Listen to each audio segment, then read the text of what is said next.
Hello everyone, welcome to another video. I'm Jason and I'm here with author Lynn Coady. What are you feeling when you're beginning a new project?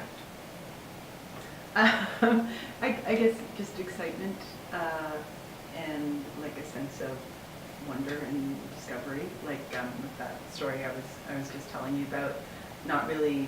I like having the vaguest idea of what the story is and just feeling sort of titillated by it and starting to write just to see what happens, to see if it just sort of takes off or if it doesn't. And if it does take off, then it's like it's a feeling like sort of when this seat thing comes down on a ride in Disney World, you know what I mean? You're about to head off onto the roller coaster. It's that feeling like, oh, okay, I'm locked in and off we go.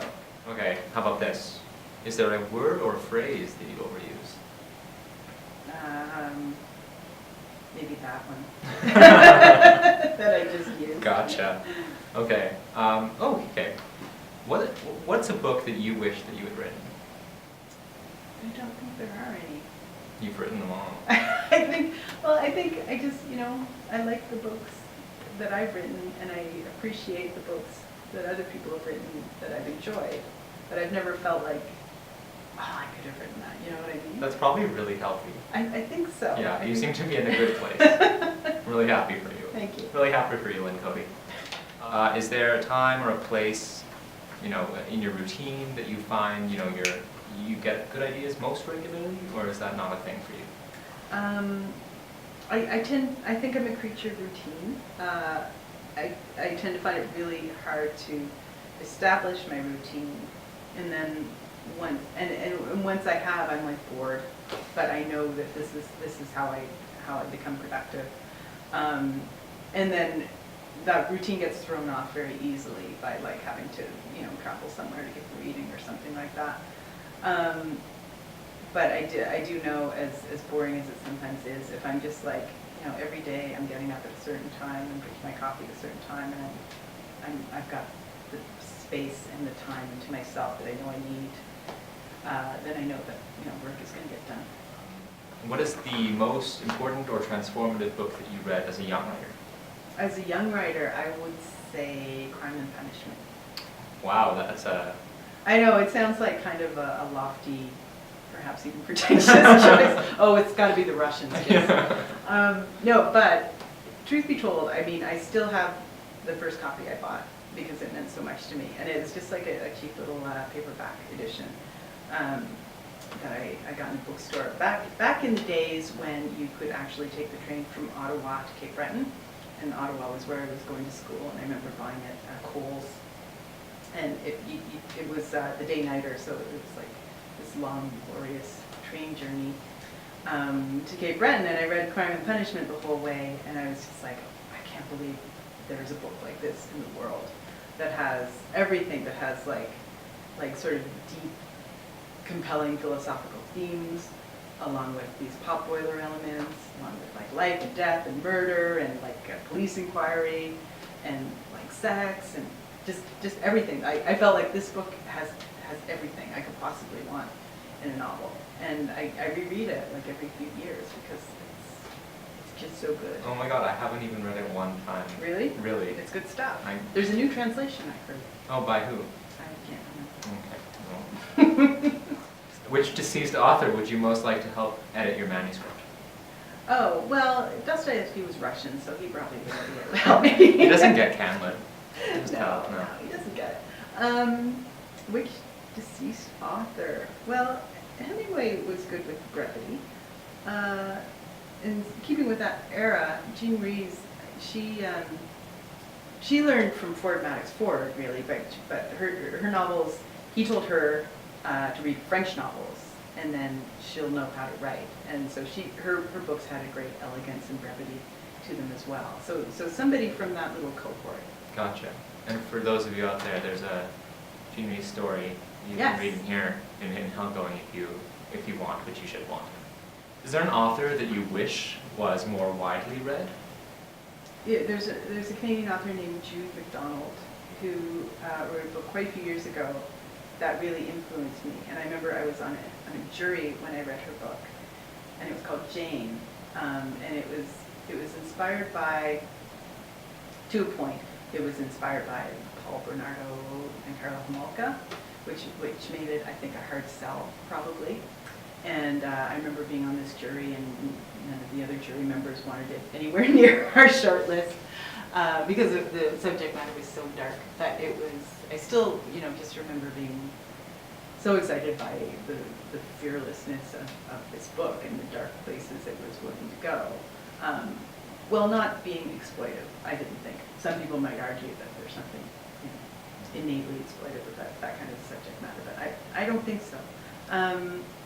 So yeah, I'm still, like, to this day, I'm still kind of a booster for that book because I think more people should read it. Okay, I'm going to add to my list. What is one question about your books you hope never to be asked again? Hope it's not what I asked. No. You sort of addressed it in a roundabout way, but the specific question is, how do you write men so realistically? And it seems like, I mean, if you're a writer, one should be able to write the opposite sex realistically. It's not like we're from different planets, right, as that self-help book posited so many years ago. Like, we're all human beings, and so as long as you can sort of conceive of a member of the opposite sex as a human being who basically wants the same things you do, there's no excuse for not being able to render them in a realistic fashion. Okay. What is the worst mark you ever received in university? Oh, shit. There's so many bad marks. I mean, I got kicked out of Carleton's journalism program. You did not? I did. Shut the front door. No, for low marks. It was a pretty demanding program, so it's not like they were rock bottom or anything, but I just didn't find it quite achieve the average. But it ended up being a good thing. I mean, the reason I didn't was because I wasn't really all that engaged with the program. Right. And I switched to English and philosophy, and then I was happy. But I still got some bad marks. There was one philosophy class where I just didn't hand in an essay. You know how that is? Like, you just don't. No. No. We're different kinds of students, I guess. I mean, I was lazy, but I always handed. But look at you now. But look at me now. I just had this feeling like nobody will notice. I wasn't the most stellar student. That's okay, because like we said, you really made something of yourself. I've done all right. You've done all right. I'm proud. Thank you. Yeah, no problem. All right. What do you consider to be your greatest flaw as a writer? Oh, I cannot do research for the life of me. And I hate doing research. Sometimes I have to, and then I'm unhappy about that. But there's been times when I thought I had like great ideas for historical novels. And as soon as I sort of even begun to contemplate the research involved in that, I was like, no, I'm not doing it. What's the most memorable comment that you've received from one of your readers? I think when The Antagonist came out, it was the first book I had published in the age of social media. So I was getting like really immediate responses from readers in a way I never had before. Like people would tweet me in the middle of reading going, oh, I'm halfway through your novel, really enjoying it so far. But I remember one Christmas, I was at my cousin's place in Salmon Arm, and I woke up and I had a Facebook message from someone who told me that she had read The Antagonist and cried, and it was the only book that had ever made her cry in her entire reading life. And I was pretty moved by that. Wow. Yeah. Oh, that's a good one. Yeah, I think so. Very fitting for The Antagonist. Yeah. Via Facebook message. I mean, I like it when not a lot of people tell me about The Antagonist making them sad. And I think that it is, in a lot of ways, a really sad book. So, like, again, my friend Marina was talking to me after she read it, and she started crying. She just cries all the time.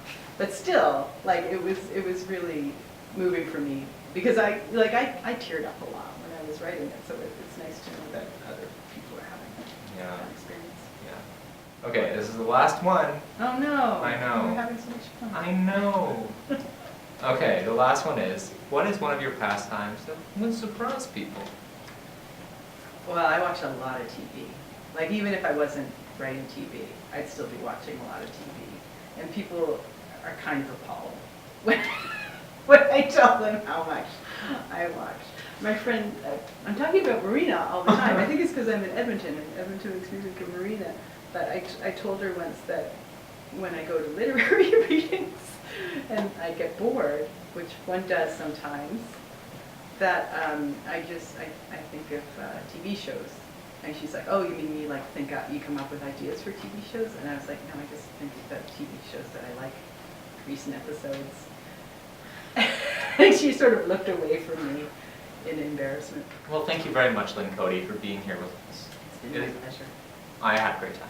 Thank you, so did I. Great. Okay, everyone, thanks so much for watching. Don't forget to check out the other part of this video. You can find the link for that below, and stay tuned for more.